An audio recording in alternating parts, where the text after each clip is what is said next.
So then you went from Garfield to Hatch Elementary to Hatch High School. Yes. And this was what, then in the late 40s, early 50s? No, because see, I was at home a lot in the 50s with my 50s? kids.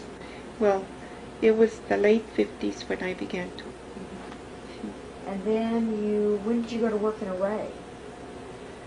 Oh my goodness, that was not till about 1978, maybe.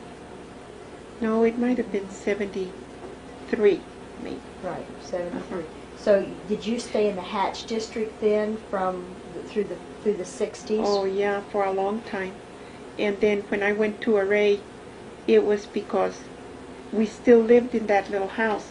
But by then, Benji, Dina, and Rita were more on their own. But they came home like an hour ahead of me. By the time I got home from Hatch, they had been home more than an hour.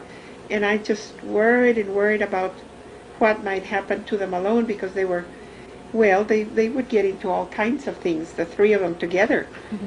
And I met Mr. Seitz on the street one day in TRC.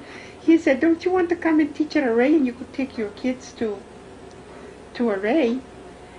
And I said, what would I teach? He said, "Anything you want to." He said, "We have this opening, but we'd put you wherever, and we wouldn't let you teach your own kids." He said, "We'd move you whenever you got one of yours," because they were that way. You know, they were very close age-wise, Mm-hmm. so they went from grade to, and he always did that, because he was there for a long time while I was there. Mm-hmm. And Anne, remember that I always was the group representative from Array?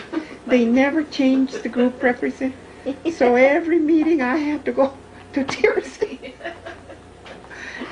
And I never wait for me to off. and I never questioned, you know, well, why am I supposed to go all the time? They just never changed. Until, remember about the time when you came? Mm-hmm. And I remember that, who was there before you? Mr. Smith? Smith, okay. Mr. Smith said, "Who is the group representative?" And everybody pointed to me. And I told him, "I've been the group for years," I said, "and I don't like it." And then he said, "Okay, we'll take care of that." And he chose Diane Ashford.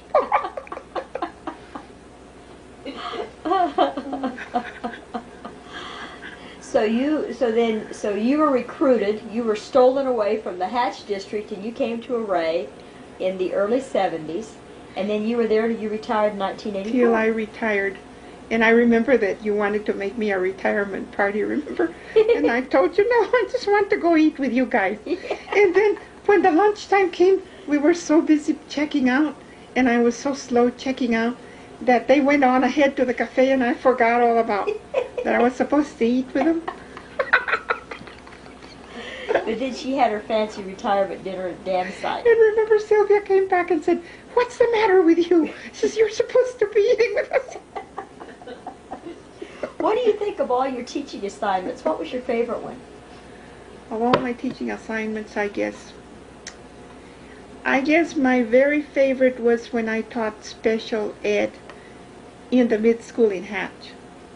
I liked all my teaching years, but something about that special ed that I did with that, it was a big class, and half of the class were overachievers in reading, and half were underachievers. So I met with like a first half of them in the morning and the other half in the afternoon. Mm-hmm. And what I liked the most about them was that the overachievers didn't know that they were in that special class because they were very good readers. And the ones that were low achievers didn't know that they were chosen because they had to have a little boost. Mm-hmm. And I don't know that I did again what I was supposed to do, but it was a very rewarding experience. And some of those boys and girls are now mothers and dads here in the Valley, and I had a chance to teach their kids, mm-hmm. even at Array. Mm-hmm. Mm-hmm. Who would you think was the most memorable student that I had? Uh-huh. Oh my, I had a lot of them that were good or bad. I had a lot of good students. Most of my memories are of my good students, And maybe a time or two I did have problems with mid-school students. But I remember that I knew their parents. That was a lucky break. So whenever I would mention, well, we'll go to your house this afternoon, and could you go with me after school, I'd say, I'll go tell the principal that you're not riding the bus, you're going with me, and we're going to talk to your mom and dad. And boy, that settled my my problem, whatever it was. But it was easier to do those days than it is now. Did you have any students become famous? Yes, Herman Ortiz is a lawyer in his own right, and he lives close to me, and he's doing a lot of bonus work for poor people and the church because he wants to get that experience. And then I have Ernest Terrazas, who was born in Deming, but I had him in that special reading group. He was an overachiever, and he works for the FBI in Washington, D.C. And Jimmy Garay, he's my neighbor up here, and he works for even for the CIA, I would imagine, and it's very, very secretive work. When I've seen him, he can tell me very little, but I know he's very important. And then I have another student named, oh my goodness, McGuire. He's right here. He married Sylvia Ortiz. And he's not working at a famous job. He's just a big truck driver and a farmer. But guess what? Every time he passes on that road, he stops here to see me. That's neat. That's neat. And Jimmy Gilliland is also one of my famous students. He lives in TRC, but when he passes that road, he stops.